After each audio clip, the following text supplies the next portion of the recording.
अस्सलाम वालेकुम। उम्मीद करता हूँ कि आप सब खैरियत से होंगे। आज की वीडियो में हम ये जानेंगे कि जब भी टाइप 2 शुगर होगी तो उसकी इब्तदाई अलामात हैं वो शुगर के मरीज़ को क्या होंगे, क्योंकि अक्सर जो टाइप 2 शुगर होती है उसका मरीज़ों को बहुत देर बाद पता चलता है। तो जब भी किसी भी शुगर के मरीज़ को ये अलामात आना ज़ाहिर हों तो उसको अपनी ब्लड शुगर ज़रूर चेक करानी चाहिए।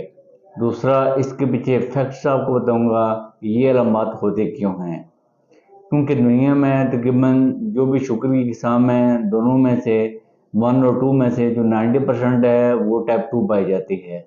तो आज हम इसके जो बहुत ज़्यादा कॉमन जो अलामात हैं उसके बारे में बात करते हैं और ये क्यों होती हैं ये भी बताते हैं।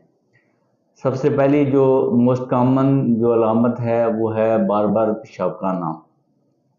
जब भी आपके खून के अंदर शुगर की मिक़दार ज़्यादा होगी तो वो गुर्दे ये कोशिश करेंगे कि उस शुगर को जल्दी जल्दी बाहर निकालें।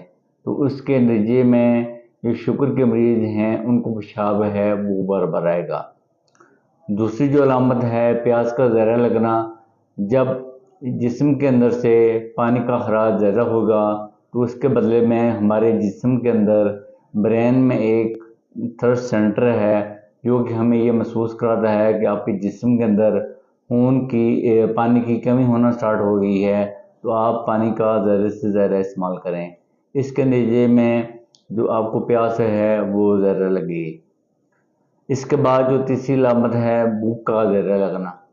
नॉर्मली ये होता है कि जब भी हम खाना खाते हैं उस खाने के अंदर जो भी शुगर होती है वो हमारे खून में जाती है, पर वहाँ से इंसुलिन के ज़रिए जो शुगर है वो सेल में एंटर होती है और जो सेल होता है उसको एनर्जी के तौर पर इस्तेमाल करता है। तो जब हमारे खून के अंदर ब्लड शुगर तो ज़्यादा होगी लेकिन वो सेल के अंदर दाखिल नहीं हो रहे होते। इसके बदले में हमें एनर्जी चाहिए होती है, क्योंकि सेल जो होता है उसको ग्लूकोज मिलेगी तो उसको एनर्जी आएगी। तो इसके बदले में शुगर के मरीज़ को ज़्यादा भूख लगेगी और शुगर का मरीज़ है वो बार बार खाना खाएगा। इसके बाद जो चौथी अलामत है वो जिसमें थकावट होना है।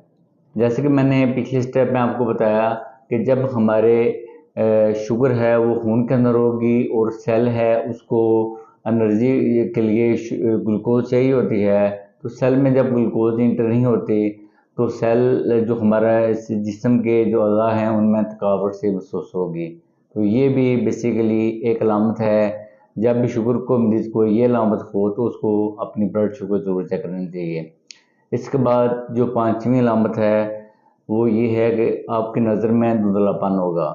ये क्यों होता है कि जब शुगर के नतीजे में हमारी जो खून की बड़ी नालियाँ हैं वो कम मुतासर होती हैं और जो छोटी नालियाँ हैं जब उनमें खून का जो बहाव है वो मुतासर होगा और आँखों के अंदर खून की जो नालियाँ हैं वो बहुत छोटी होती हैं।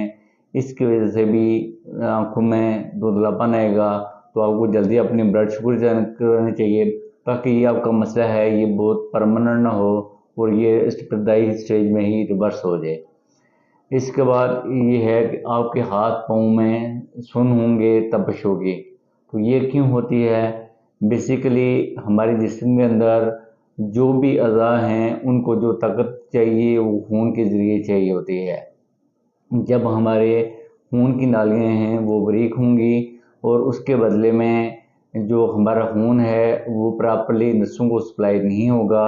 बेसिकली असाब जो होते हैं जब उनको प्रॉपर एनर्जी नहीं मिलती, इसके बदले में पाँव में सुन्नपन सा आता है, चींटियाँ सी चलती हैं या कुछ लोग हैं उनके पाँव में तपिश होती है और दर्द होती है। जब भी ये भी अलामत हो तब भी आपको ब्लड शुगर चेक कराना चाहिए, ताकि अक्सर जो शुगर के मरीज़ हैं ये जो डायबिटिक न्यूरोपैथी है बहुत कॉमन होती है।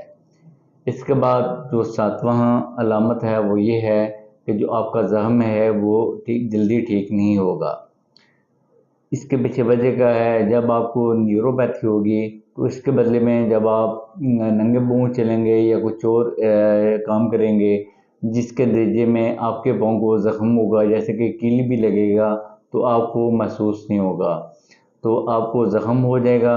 और ज़ख़म के साथ साथ ये है कि वहाँ पर जब ज़ख़म ओपन होगा तो उसके अंदर जरासीम हैं वो एंट्री करेंगे, और जब हमारे शुगर का लेवल बढ़ा हुआ होगा तो ये जो जरासीम होते हैं इनके लिए जो शुगर होती है ये पसंदीदा ग़िज़ा होते हैं, तो इसके बदले में उनकी ग्रोथ ज़्यादा होगी, तो आपके जिस्म का जो आपका जो ज़ख़म है वो बहुत लेट मोलेगा।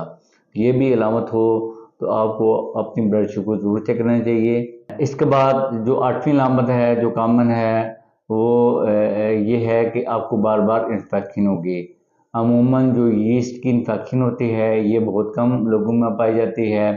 जब आपके जो यीस्ट होते हैं, जब आपकी इम्यूनिटी कम होगी शुगर की वजह से, और जो यीस्ट होते हैं इनको भी जो शुगर होती है ये इनकी पसंदीदा ग़िज़ा होती है, इसके बदले में उनकी ग्रोथ ज़्यादा होगी और बार बार आपको सोजिश होगी। तो जब आपको इन 8 में से इब्तदाई अलामात हैं कोई भी हों तो आपको अपनी ब्लड शुगर सिंपल तरीके से चेक करानी चाहिए।